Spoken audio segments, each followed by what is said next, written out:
Call of Duty just dropped a massive article today outlining their intentions on how they plan on fixing Warzone. And to be completely honest with you, I still really can't believe what I just read. This was an article published by Activision, Ricochet, Treyarch, Raven Software, Enox, and Demonware. So you know that if the whole gang was involved, this has got to be something serious. But is this going to be enough to turn things around? We're going to have to wait and see for ourselves. Players have been leaving Call of Duty left and right, including voices like Scump, Nadeshot, and if you missed our last video, even Aiden. So let's get into exactly what happened today and what it all means. On Friday, January 17th, Call of Duty published an official community update with all the details. And I mean everything. This article was a massive 2,800 word outline, pretty much going over everything that they plan to do in this next update. Everything from Ricochet, zombies, multiplayer, and lastly, Warzone. And this surprisingly includes them acknowledging their Ricochet anti-cheat and how it hasn't really been working. They said this: instances of cheating in Call of Duty, particularly in ranked play across both multiplayer and Warzone, are frustrating and severely impact the experience for our community.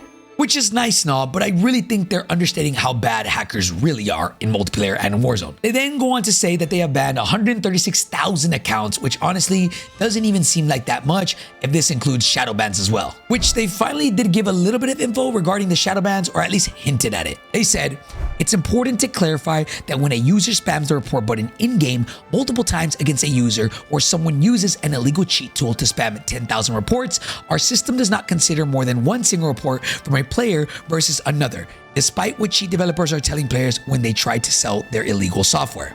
I'm gonna be honest and be blunt here. I believe that is cap. I've literally seen videos of cheaters online having a ×100 spam report button that actually worked and got people shadow banned. So even though Ricochet claims that this is not true, honestly, I'm gonna believe what I see and not what they're telling me. Which again, if there's anything I want you to take away from this video, it's that. This communication is great, but we need to see action. They then go on to confirm a new update to their new kernel level driver. This would be coming in Season 2, January 28th. If you're not familiar with what kernel means, in essence, it means that the anti-cheat software has admin access to your PC. The anti-cheat runs with your system as it boots up, meaning that it becomes very difficult for cheating softwares to start before you start the game. Not impossible, but much harder. Now, I don't really know what exactly they're gonna do with this anti-cheat, but we do know that they've had kernel level anti-cheat for a while now. But sadly, I'm running into 20 to 30 hackers every single day. Keep in mind, when we're playing ranked, we have a hacker counter. They also went on to say that they're gonna be releasing new tech that's able to indicate whether a player is legit or if they're actually cheating. They didn't really explain exactly what that meant, but they said this: as we get closer to Season 3, we'll dive a little deeper on these systems. However, it's important we don't provide too many details that could give cheat developers a peek behind the curtain.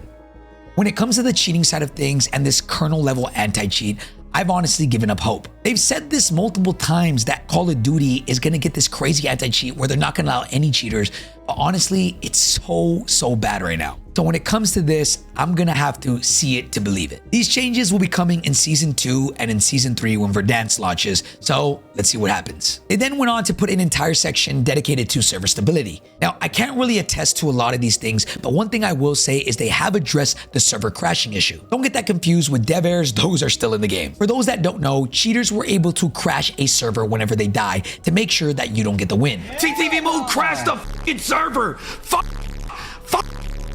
Now moving on to the next topic, which in my opinion is the most important, and I don't know what happened here. I don't know if somebody got fired or there was a change in administrator.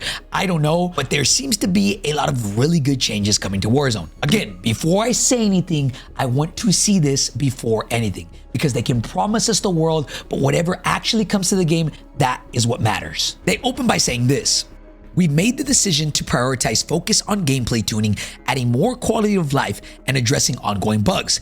This means that in order to deliver meaningful improvements to our players, new content originally planned for Season 2 has been shifted to create bandwidth to address foundational issues. These improvements won't come all at once, rather, they'll be staggered across the season and with quite a few quality of life changes coming mid-season.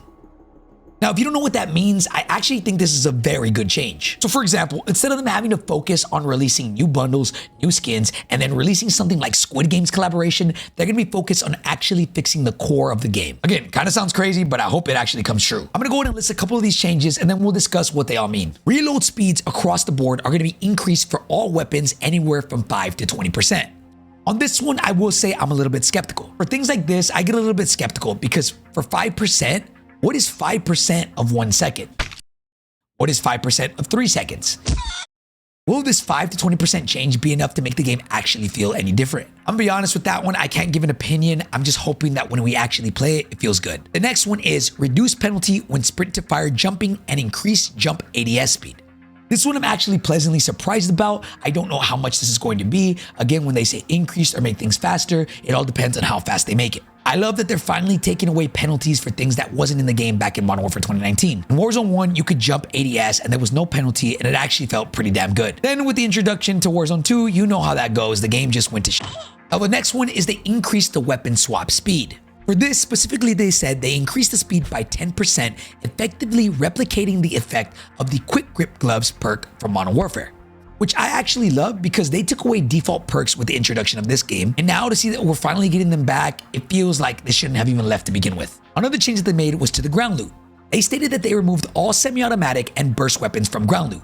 So the days of the enemy getting a Jackal and you getting a DM10 are gone. This is a great change in my opinion. Next, let's move on to audio. They said that they are going to be reducing reverb effects to improve directionality of movement audio produced by other players, and in parentheses, footsteps, ascenders, or parachutes. Now, more than anything, when it comes to audio, it seems like they never can get this right, so I'm gonna have to wait and hear this for myself because honestly, Warzone audio is just horrendous. I talked about this one earlier, but yes, default perks are back. They said that dexterity is now going to be a default perk. Not only did they make this a default perk, but they also buffed dexterity. In the notes, they said they further reduced weapon motion when jumping, sliding, and diving with the dexterity perk equipped. What this means is they're going away from the weapon sway, weapon bob, and all the penalties that Warzone 2 introduced. And now you have this as default and you don't have to equip the perk to get this. They're also giving you quick grip gloves, which as we discussed earlier, helps you swap weapons faster. And then they'll be giving you a fast reload perk via weapon adjustments. So in a nutshell, dexterity, quick grip gloves, and fast reloads are now default. I know I've mentioned a lot of these changes, but one caught my eye and I want to know what you think about this one. They made some new changes to the movement and here's what they said. They increased both the jump speed and the successive jump height with one unmodified successive jump. Now that was a tongue twister, but honestly, I think this means that bunny hopping might be back, but not as crazy as it was before and definitely not as bad as it is right now. I think what they're trying to tell us is that they found a happy middle ground to bunny hopping. It's kind of a weird way to word it, I'm not gonna lie, but in essence, you get one extra jump as opposed to right now, it feels like you're in mud. Now, jump channeling and bunny hopping is gonna be another tool that you can use with Omni movement, which in my opinion, in turn is gonna make the skill gap even broader. On paper, this all sounds amazing, but again, in practice is what actually matters. I'm not gonna lie, this is probably the most communication I feel like we've had in a long time, but I am still skeptical. When it comes to these changes and when it comes to Call of Duty in general, we have to wait and see how the game actually feels when it comes out. They can say all these things and they can make us all happy, but at the end of the day, when it actually comes out, when the update drops, how will the game feel? They then close out the article by going over all the bugs that they fixed or they are fixing in Season 2. And that console will now be able to take off crossplay and rank play. Could we possibly see a return of console Call of Duty? If that means significantly less cheaters, I might actually have to boot up the PS5. Talking to JGod about all these changes in our podcast, he made up a good analogy. He said, right now the oven is being preheated and we're gonna have to let them cook. But whether the food comes out burnt or not, we're gonna have to wait and see. And I'm gonna be honest, everybody is skeptical. Charlie Intel put out a tweet. That really made this feel like deja vu. He grabbed past tweets from Call of Duty. One was on January 13th and the other was on January 18th that were pretty much identical to the article that was posted today. Long story short, them saying, we hear you, we hear your feedback, and we're gonna make changes very soon. Specifically, he said, I will say we have been in the same place several times. Vanguard in 2022, Modern Warfare 2 in January 2023, and now Black Ops 6 in January 2025. And this is not just news accounts like Charlie Intel. Players aren't really buying what they're saying either. One Twitter user said, I feel like it's part of the marketing ATP. They almost predict the outrage and it's like, okay, fine. It's too early in the life cycle to ignore y'all and we still want to sell a few more copies, so here's some half-truths.